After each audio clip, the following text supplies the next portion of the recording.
अच्छा भी बच्चों, आज हमने पढ़ना है मस्दर का इस्तेमाल। मस्दर की जमा है मसादिर, और मस्दर के लफ्ज़ी मायने क्या हैं और इसकी तारीफ़ क्या है। लफ्ज़ी मायने तो हैं इसके मस्दर के निकलने की जगह, यानी ऐसा लफ्ज़ जिससे बहुत सारे अल्फाज निकाले जा सकें उसे मस्दर कहते हैं।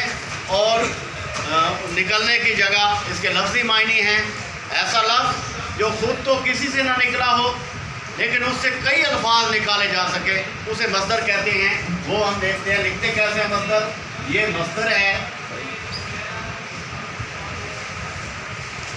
मस्दर के लफ्ज़ी मायने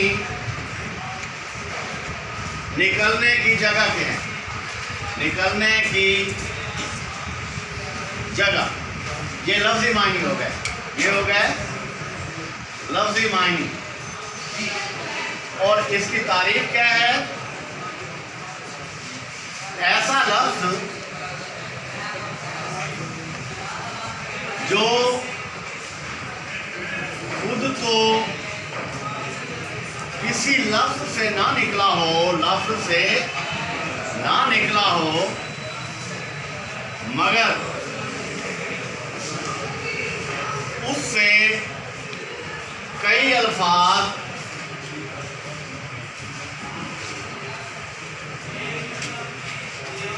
निकाले जा सके, उससे कई अल्फाज निकाले जा सके। मिसाल के तौर पर आप लफ्ज़ ले लें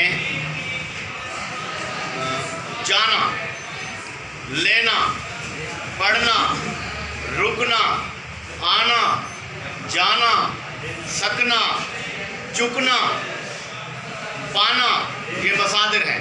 ये कुल 15, 16, 17 हैं, और भी बहुत सारे हैं। लेकिन ऐसे लफ्ज़ जिनका, अच्छा फिर मस्दर की पहचान क्या है? जैसे है ना आना, जाना, पढ़ना, सकना, चुकना, पढ़ना, रखना और रहना। क्या? रहना। अच्छा, अब आप देखिए इसकी दूसरी पहचान ये है कि आना, अगर आखिर में नून अलिफ ना जो है अगर हटा लिया जाए तो फिर बन जाए फेल अमर, जिसे इंग्लिश में आप इंपेरेटिव सेंटेंस कहते हो। आना का नून अलिफ ना हटाओगे आ बच जाएगा, हुक्मिया फिक्रा बन जाएगा। हुक्मिया फिक्रा इंपेरेटिव सेंटेंस, जिसे आप इंग्लिश में इंपेरेटिव सेंटेंस इंग्लिश में कहते हो, उर्दू में हुक्मिया फिक्रा कहते हो। नून अलिफ ना हटाया आ बन गया, ये पहचान है मस्दर की। नून अलिफ ना हटाना जा बन गया, ये हुक्म हो गया। इसी तरह पढ़ना से पढ़, लिखना से लिख, धोना से धो, रोना से रो, जाना से जा, सकना से सक, चुकना से चुप वगैरह। अब आपने देखना ये है कि ये मस्दर कैसे आप कह सकते हैं कि खुद तो किसी से नहीं निकला लेकिन इससे बहुत से अल्फाज निकाले जाते हैं। फर्ज करें कि आप जो है इसमें ये जामिद की तारीफ देखें। ऐसा इस्म जो ना खुद किसी से निकला हो ना उससे कोई लफ्ज़ निकले। जैसे कुर्सी है, इससे ना तो कोई लफ्ज़ बनता है ना ये किसी से बना है, ये इसमें जामिद। दीवार है, पहाड़ है, ये डाइस है, ठीक है, मिंबर है, और पत्थर है, खाट है, या जो भी चीज़ बेजान है जो हरकत, दरख्त है, दरख्त जानदार है लेकिन वो अपनी हरकत नहीं कर सकता, अपनी जगह नहीं तब्दील कर सकता, उसकी नशोनुमा हो सकती है, बस यही है। अच्छा, उससे भी कोई, उससे ना कोई लफ्ज़ बनता है ना उससे वो कुछ किसी से बना है, वो तो है ही, उसको दूसरे लफ्ज़ों में मुखन्नस कह सकते हैं आप। अच्छा, ये मस्दर वो लफ्ज़ है जिससे बहुत सारे अल्फाज बनाए जा सकते हैं लेकिन ये खुद किसी से नहीं बनता। बात करें जाना है, जाना, जाना से बनाते हैं लफ्ज़ जा, जाइए, जाएं,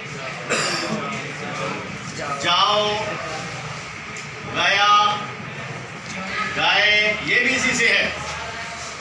गई, ये जा, जाइए, जाएं, जाओ, गया, गए, गए, ये इससे निकलने वाले अल्फाज हैं। इस तरह आना से आओ, आइए, आए, आऊं, आऊं, ये एक इजाज़त भी है। अच्छा, पढ़ना से पढ़, पढ़िए, पढ़ो, पढ़ें, पढ़ाइए, पढ़ते, पढ़ती, पढ़ता, यानी बहुत सारे अल्फाज इससे निकल रहे हैं। लेकिन आप इसके मादे में जाकर देखें, पीछे जाकर देखें, पीछे से कहीं से नहीं निकला ये, किसी और लफ्ज़ से ये नहीं निकलता। कोई निकाल के दिखा दे कि मस्तर फलां से निकलता है, नहीं हो सकता, ऐसा नहीं हो सकता। अब आपने ये मस्तर पढ़ लिया, आपने अब क्या करना है, आपने इस मस्तर को इमदादी फेल के तौर पर इस्तेमाल करना है। इमदादी फेल के तौर पर इस्तेमाल करने के लिए आपको क्या करना पड़ेगा कि ये महफूज हो गया ना। अच्छा,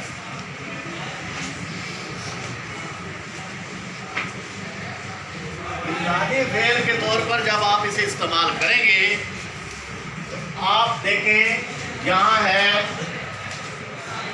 आना, जाना, पढ़ना, सकना, आना, जाना, पढ़ना, सकना, रहना, चुकना, अच्छा, चाहना, ये अल्फाज हैं, इनको इस्तेमाल करना है। इनका इस्तेमाल क्या होगा, इस्तेमाल ये होगा, आना इमदादी फेल के तौर पर, हेल्पिंग वर्ब के तौर पर आपने इसे इस्तेमाल करना है। उर्दू को बच्चे कम जानते हैं, लेकिन हेल्पिंग वर्ब को अच्छी तरह जानते हैं कि क्योंकि ज़्यादा जोर आप इंग्लिश पर ही लगाते हैं। बस वही हेल्पिंग वर्ब का पता है, टेंसेस आएँ या ना आएँ ये आपका नसीब है, किसी किस्मत वाले को आ जाते हैं, किसी को नहीं आते। हेल्पिंग वर्ब में इसने मार, वाज और हैज़, हैव, हैड ये आप इस्तेमाल करते हैं, और ये अल्फाज हमेशा उर्दू में तो सब्जेक्ट के बाद आते हैं, इंग्लिश में तो सब्जेक्ट के बाद आते हैं, सॉरी इंग्लिश में सब्जेक्ट के बाद आते हैं, उर्दू में आखिर में आते हैं। वो चले जाते हैं, आर इसका मतलब ARE, आर हैं आखिर में आ रहा है। वो चले गए हैं, वो जा रहे हैं, दे आर गोइंग। वो पानी पी रहे हैं, they are drinking water. R आ रहा है, लेकिन आप उधर लगा रहे हैं, आखिर में हैं, इसको भी आखिर में आना चाहिए। और आना कब चाहिए, इसको इमदादी फेल को आखिर में आना चाहिए, लेकिन इससे पहले वर्ब का होना ज़रूरी है। इससे पहले वर्ब का होना ज़रूरी है, एक्शन वर्ब का होना ज़रूरी है, जिसे उर्दू में हम फेल कहते हैं। फेल का होना ज़रूरी है, फिर इमदादी फेल आएगा। जैसे आप कहते हो इकबाल चले आओ,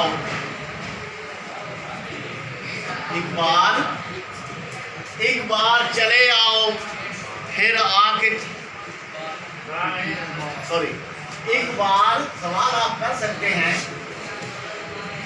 इकबाल चले आओ,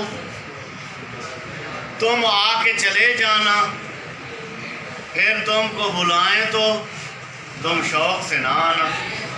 एक बार चले आओ। अब आपको मैंने बताना था कि पहले फेल आएगा, फिर आना से आओ, चलना से चले।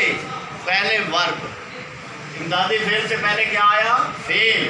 पहले फेल का इस्तेमाल करेंगे, फिर आप इमदादी फेल के तौर पर आना की कोई शक्ल भी लगा सकते। एक बार चले आइए, एक बार चले आओ, आप चले आए, ठीक है।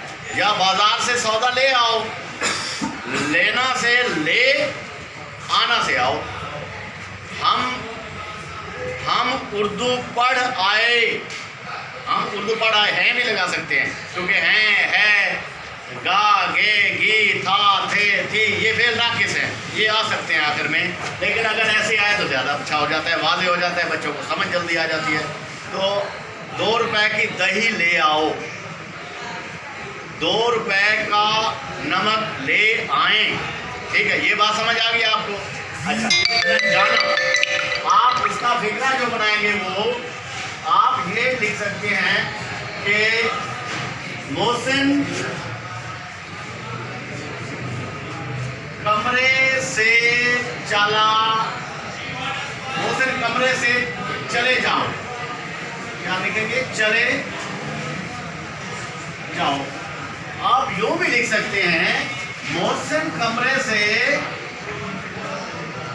चला गया, मोहसिन कमरे से चला गया। अब जाना या गया एक ही बात है, ठीक है?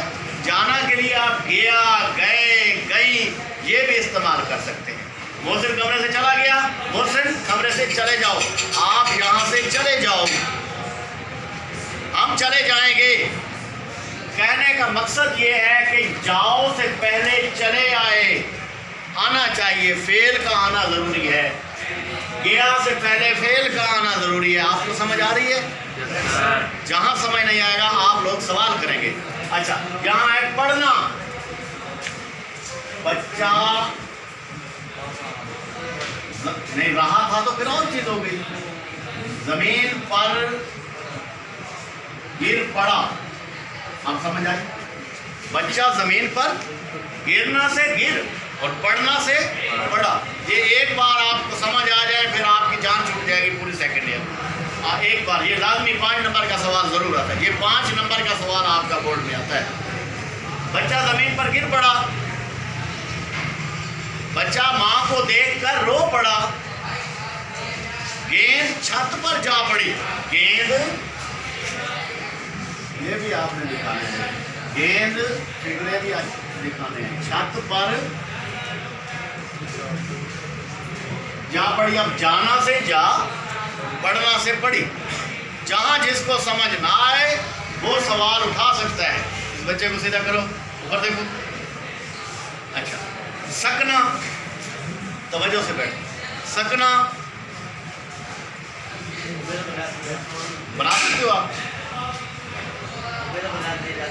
रह सकता भी ठीक है। हम सब कुछ देख सकते हैं, ये भी ठीक है। वो मेरे बगैर ना रह सका। पुलिस चोर को ना पकड़ सकी। पकड़ना से पकड़ और सकना से सकी। पुलिस चोर को ना पकड़ सकी, ये फिक्रा बन गया। पुलिस चोर को ना पकड़ सकी, ये सकना से था। रहना, जानना और क्या था? रखना।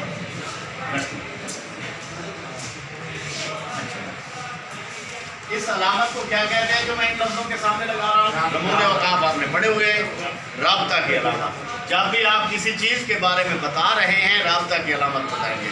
जैसे आप सबक लिखते हैं, खुलासा लिख रहे हैं आप कि अदीब की इज़्ज़त है, या आपके किताब में है कि अकबरी की हिमाकतें, वो तो ऊपर लिखेंगे, लेकिन उसके लिए आप जब उसका मुसन्निफ़ का नाम लिखेंगे तो फिर मुसन्निफ़ का नाम मुसन्निफ़ लिख कर आगे राब्ता की अलामत लगाएंगे, फिर पेन से लिखेंगे, मार्कर से वो लिखेंगे। अच्छा, रहना, कोई बनाएगा फिक्रा? मुझे यहाँ नहीं रहना, मुझे यहाँ नहीं रहना, डायरेक्ट रहना को रहना ही रखा उसने। अच्छा, अब मैं आपको बना के देता हूँ, ज़्यादा आसान हो जाएगा, उसकी शक्ल भी तब्दील हो जाएगी। वो ये है, रात को जागते रहिए। रात को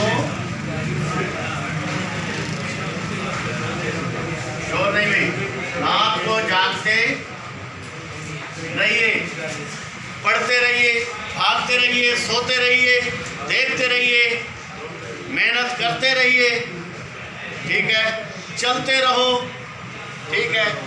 अच्छा, थकावट के बावजूद चलते रहो। अब चाहना,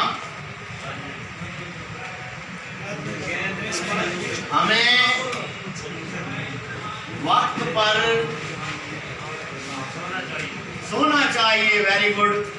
अब आप इसका और भी बना सकते हैं, हमें वक्त पर सोना चाहिए और वक्त पर जागना चाहिए। यानी हमें खाना खाना चाहिए, हमें टीवी देखना चाहिए, हमें सैर करनी चाहिए, वगैरह वगैरह, ठीक है। अब रखना, मैंने मैंने